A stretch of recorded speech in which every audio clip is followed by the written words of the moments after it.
It is still this morning on ITV, of course. It's Monday morning, and what we do in our first segment every Monday morning is to take a look at what is happening in the aviation sector.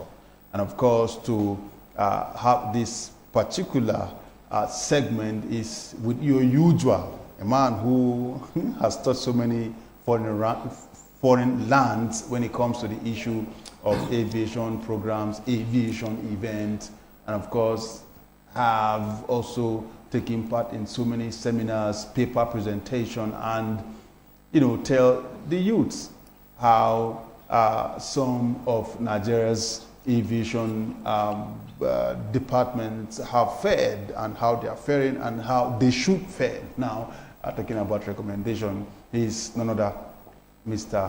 Goddy Ike, an aviation freak and a licensed estate surveyor. And very good morning to you. Hi, good morning, Joe.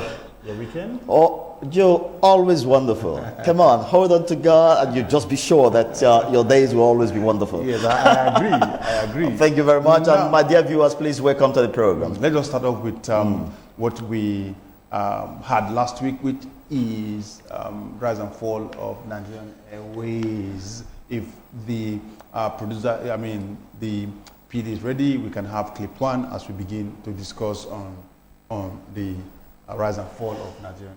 Yes, Joe. In this particular series, we are not dealing with clips. We'll just continue to flash the beautiful photographs of Nigeria Airways airplanes and those are beautiful air hostesses, and and any other thing image you can see of the lovely, wonderful airline that we killed. And the whole essence of running through this series, Joe, is to ensure that what happened to Nigeria Airways never happens again in this country, and to ensure that as government continues to tinker with ideas of how to move forward our aviation sector, they think it through, drawing from forgotten experiences. I'm only reminding this nation what she has forgotten. That's all we're trying to do with this particular series, the rise and fall of Nigeria Airways. So let's kick off very, very quickly right now. Last week, I'll just recap the particular clip that we were reading when time, as usual, chased us away from the studio. History of Nigeria Airways, continuing with history of Nigeria Airways. I'll repeat one of the clips and then flow from there.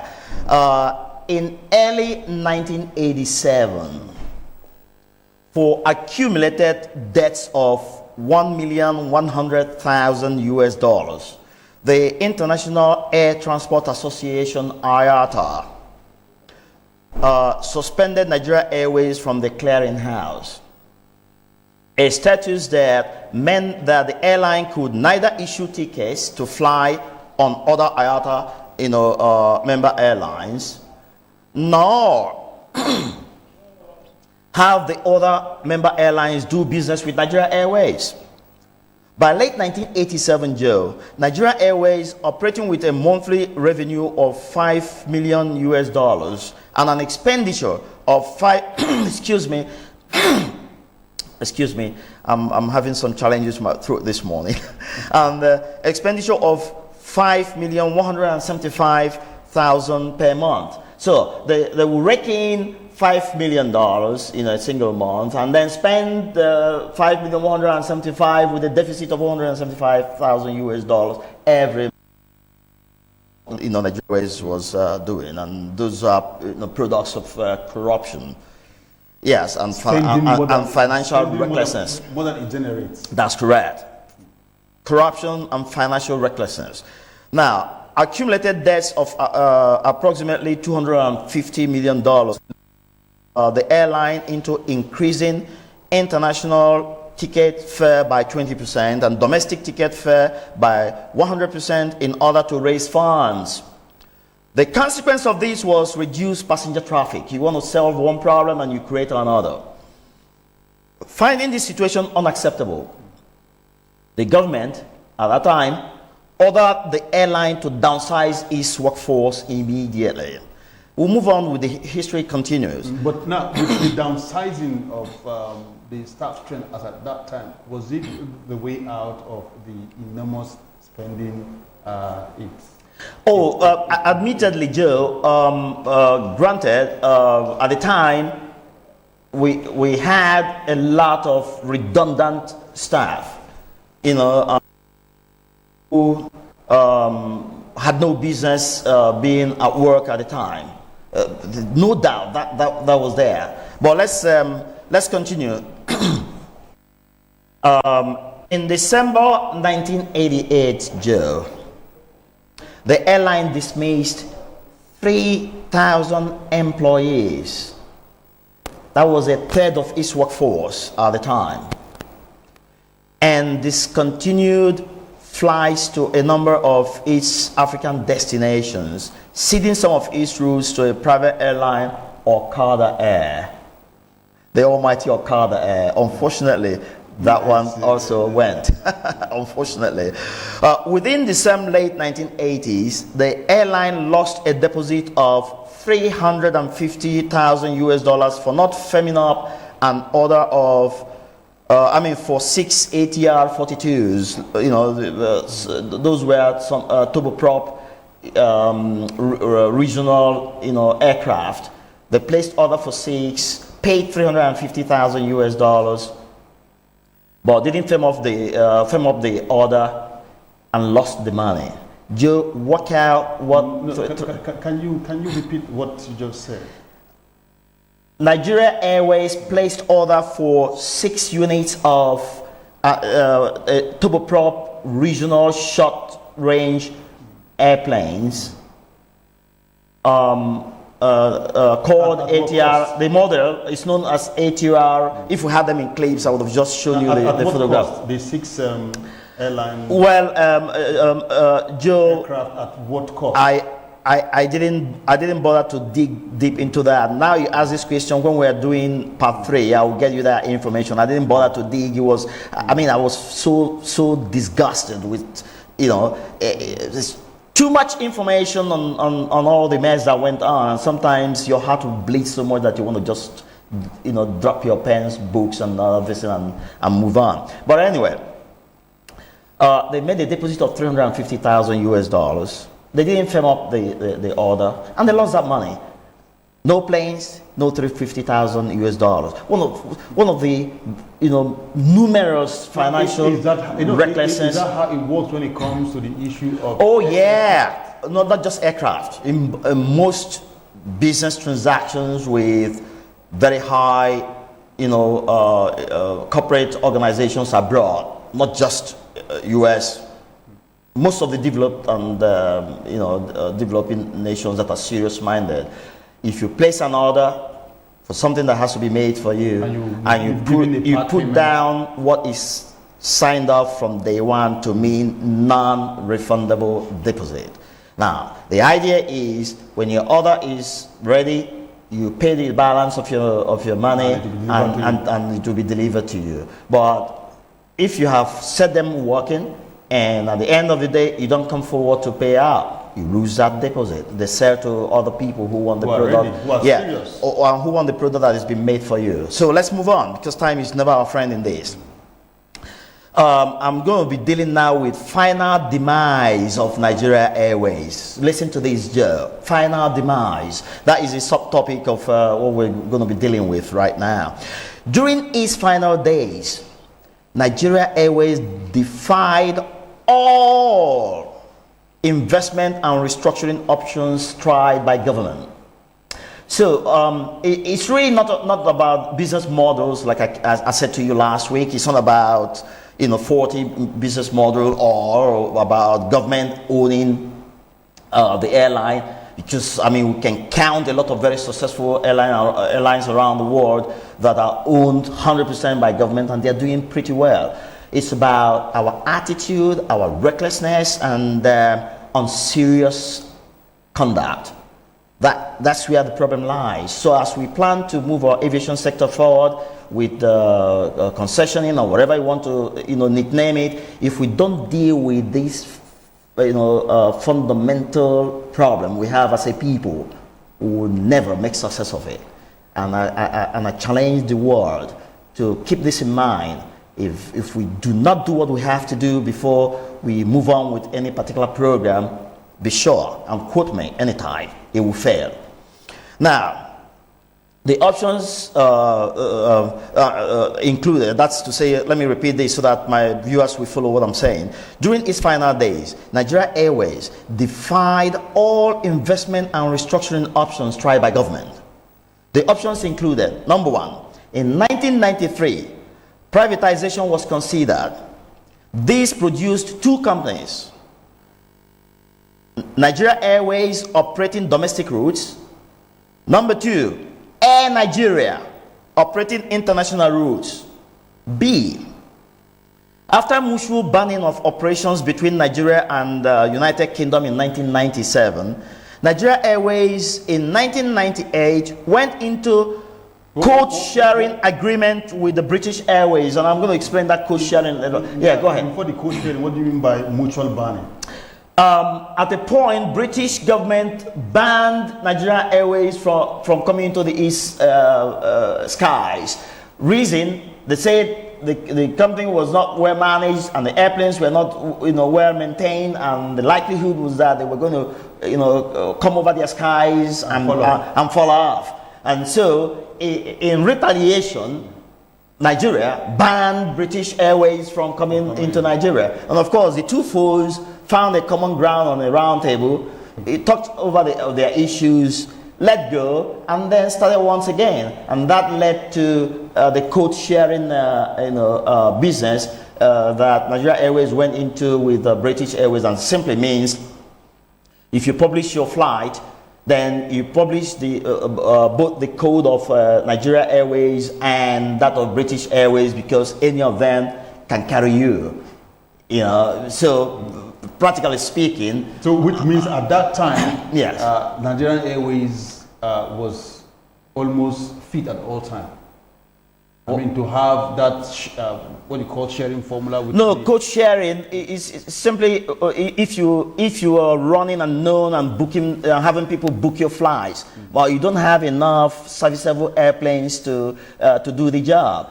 If you have a code sharing with another airline, what it means is that if you get to the publishing screen where you publish all the flights that will be taken off, if for instance Nigeria Airways is said to be a flight, NGA 123, I'm just giving an example. Side by side, you have another BA 175 published simultaneously. Legally speaking, what it simply means is that if you get out there to the tarmac and you find British Airways waiting for you, you are good and fine to go. If you find Nigeria Airways, you can equally enter. That's correct. So that is the meaning of code sharing, and that was what they went into at the time. Now, Joe, let's move on, because time is never our friend here. I hope somebody will rescue us one of these days. C, in 1999, the International Finance Corporation, IFC, was engaged by government to assist with privatization and restructuring of Nigeria Airways. D, by the year 2000, a fleet of 32 aircraft in 1984, that's in 1984 they had 32 aircraft, had gradually reduced to just 3 aircraft. So between 1984 and the year 2000, we lost 29. We lost 29 airplanes. Nigeria Airways had only 3 left. Whatever they did with those airplanes. You have not researched that. You want to call them and ask them what they did with them.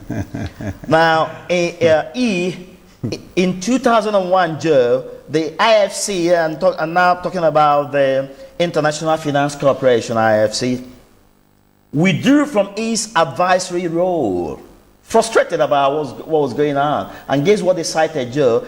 Citing the company's and government's unwillingness to carry out necessary measures to attract investors. IFC unilaterally, on its own, shut down operations with Nigeria and its advisory role, took a walk and moved on, and told the world that these people are just a bunch of unserious ones.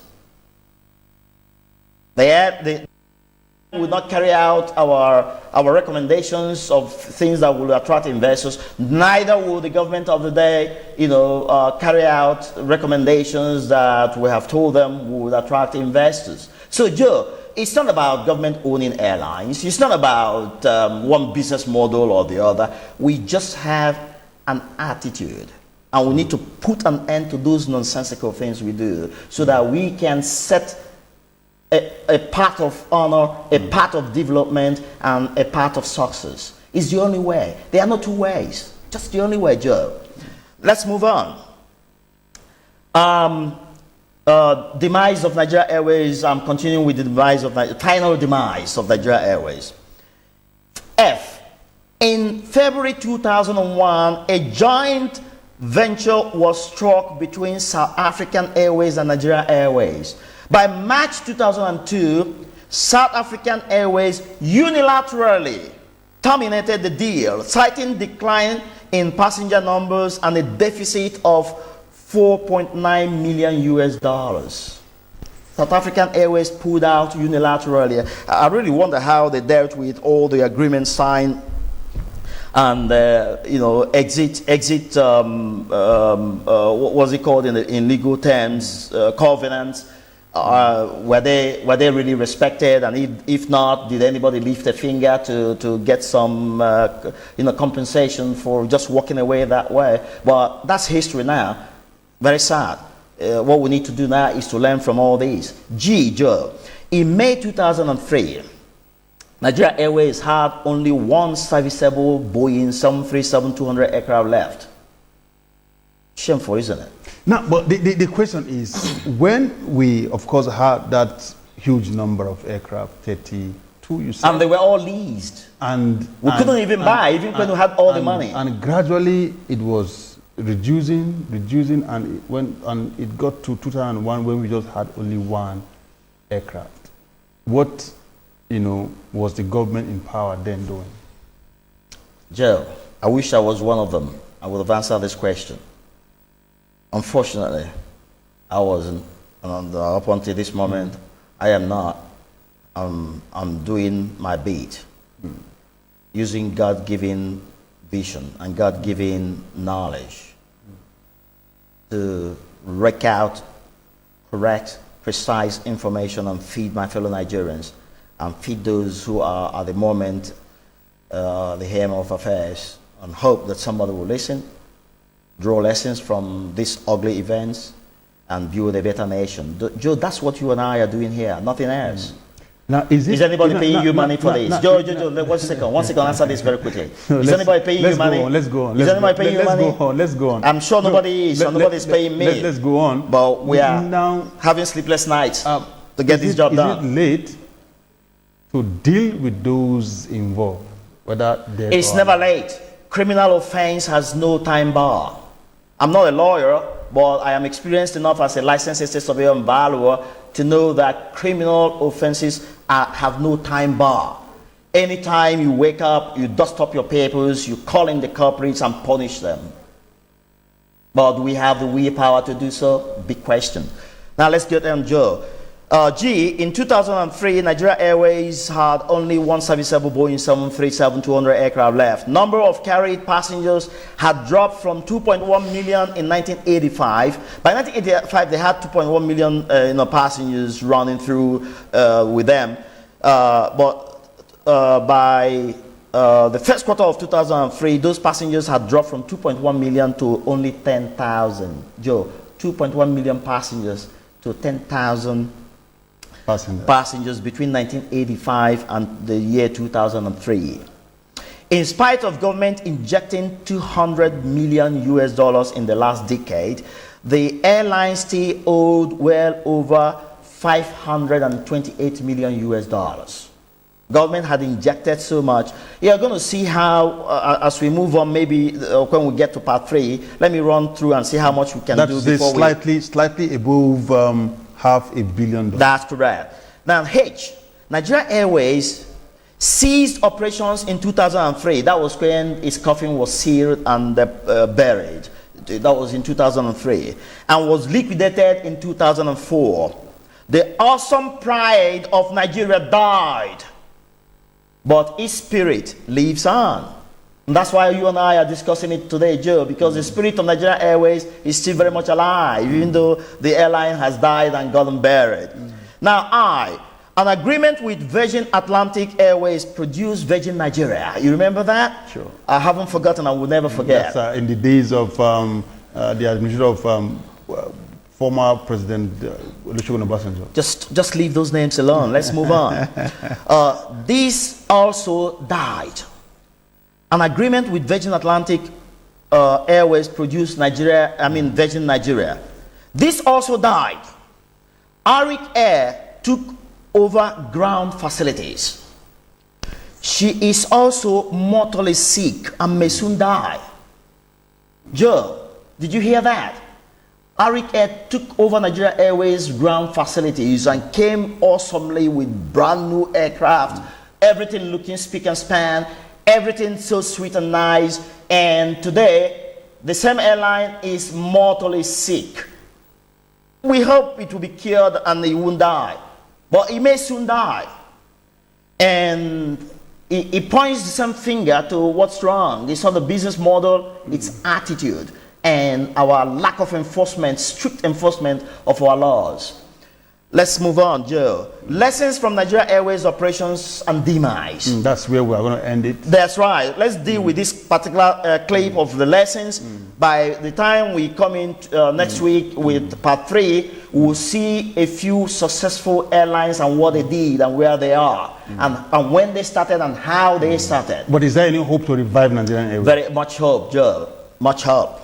It's a question of getting up and being serious and being firm. In doing so, should we leave it in the hands of government or give it to Joe, it doesn't matter. It's all about people that are in charge at the time having a sense of responsibility. For instance, one of the things that killed Nigeria Airways, each time it took off from here to New York or from Lagos to London, half of the aircraft was always filled up with non-paying passengers made up of Nigeria Airways staff and their families and government functionaries and their families. Half of the airplane will be filled with non-paying passengers. How were they to make enough money to keep it going? Could it be that someone somewhere is collecting that money and begging Joe, I don't want to speculate. The management to just say, let them join? I don't want to speculate about what I'm not sure of. I speak what I am dead sure of. Remember, I told you last week, I flew Nigeria Airways to London virtually every month for a period of 3 years. And I used to be known at the Apapa office as must fly. Even if the airplane was fully booked, as soon as I walked into the Apapa office of Nigeria Airways, all the beautiful ladies and gentlemen there would say, oh, must fly is here. And they found me a seat. I didn't know how they did it. Now I know better. That most of the airplane was filled with non-paying passengers. So what they used to do at the time was, the plane is filled up, or never mind, we'll find you a seat, and then they yank off one of either, most likely a staff going to run around London over for the weekend free of charge. They yanked that staff off and put Goddy Ike. Now I know better, but at the time I didn't know how they did it, and they gave me a nickname, Must Fly. That's what they used to call me at the time. Now, Joe, let's quickly deal with the lessons before we get off here. we have 2 minutes. 2 minutes. That will be enough to deal with this. Lessons from Nigeria Airways operations and demise. Nigeria Airways operations and demise slam on our faces the hard fact that the challenges in our aviation sector are not as a result of making wrong choices with our business models, as every model in the books was tried at one point or the other. Clearly, as a people, we have big issues with attitude towards public assets. Lawlessness in high and low places is not helping either. Neither is our slow law enforcement process helping. Our judicial system we need to work on. It is therefore not likely that trying one of the old models at this time will make any positive difference, Joe. Not much has really changed in the attitude we had decades ago and now. A completely new thinking and new attitude are required if serious-minded and sincere investors must be attracted. We shall, in the next page, take a look at at how Emirates Airline started with just 2 borrowed aircraft. The Sheikh in UAE, Joe, lent Emirates Airline, when they were floated, 2 airplanes. Today, they have them in hundreds, brand new. They don't even buy used ones, neither do they lease. They buy on them, brand new, in hundreds. I must thank you for coming on the show this morning. When we come next week, we'll look at how they really survive and the lesson we can learn, and if it's possible for Nigerian Airways to come back on our skies. Let's see. Very much possible. What we should have on ground to see that also come possible. Once again, it has been with your #1 aviation freak in Nigeria, Mr. Goddy Ike, of course, telling us, giving us the history of the rise and fall of Nigerian Airways. We'll take a quick break. When we come back, the program this morning, ITV, continues.